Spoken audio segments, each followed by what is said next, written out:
నిన్న డిఎస్సి మీద నేను మనుబోలు పోతూ చూసా. సిటీ నిరాహాదీష్ క్యాంప్ చూసా, రూరల్ చూసా, వెంకటాచలం దగ్గర సర్వేపల్లి చూసా. అక్కడ ఎవరు జన్జీలు కనపడలే. జన్ ఎఫ్లు కనిపించారు, జన్ జిఎఫ్లు కనిపించారు.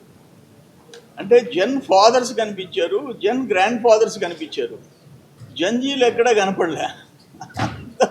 ముసిలి కట్టను వేసుకొని మేము జంజీలం అని చెప్పేసి ఆడ నిరాహార దీక్షలు ప్రొటెస్టులు చేస్తుంటే నవ్విపోతారయ్యా.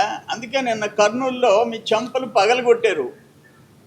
అసలు ఆ కోట మీద ఆ వేల మంది రాయలసీమ నుంచి ఉద్యోగాలు వచ్చిన వాళ్ళు ఇచ్చిన ప్రొటెస్టు మీకు ఇంకా ఇప్పటికన్నా బుద్ధి రావాలా?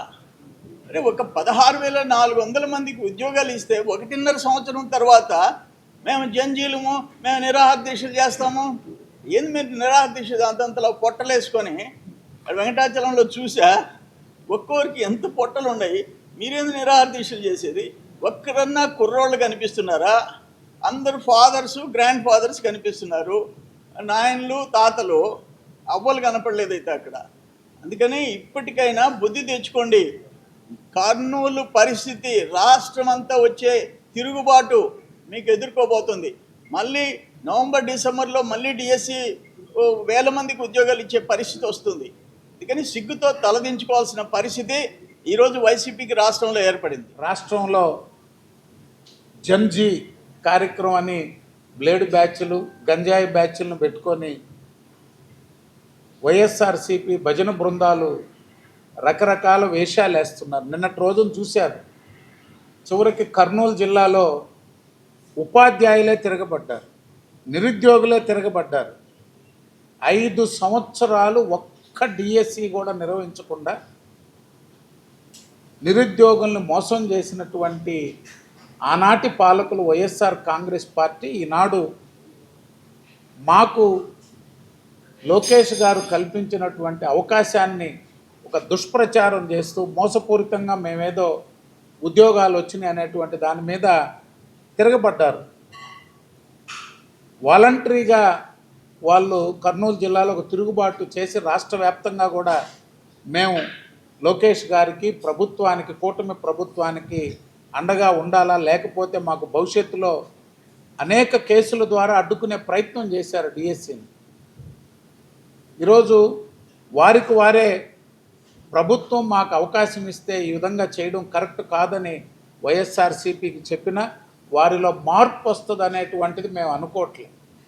స్థానిక సంస్థల ఎన్నికల్లో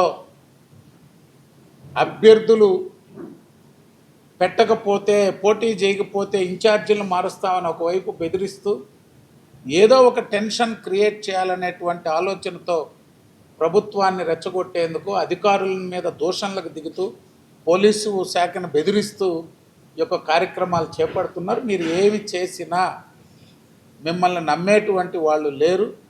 5 సంవత్సరాలు మీరు చేసిన అరాచకాలు, దుర్మార్గాలు, అవినీతిని, ప్రజలని పక్కదారి పట్టించేందుకు ఎన్ని ప్రయత్నాలు చేసినా వైఎస్ఆర్ కాంగ్రెస్ పార్టీని నమ్మే పరిస్థితి లేదు.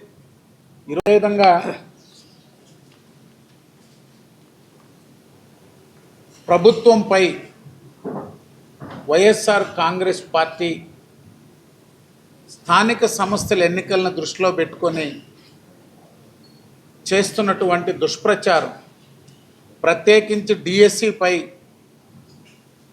కోర్టులు తిరస్కరించిన, అధికారులు స్వయంగా పత్రికా సమావేశాలు ఏర్పాటు చేసి మీడియాకి వారి యొక్క అభ్యంతరాలని, కుట్రలని, కుతంత్రాలని ఎంత వివరంగా తెలియజేసిన వైఎస్ఆర్ కాంగ్రెస్ పార్టీ ఒక కుట్రపూరిత ఆలోచనలతో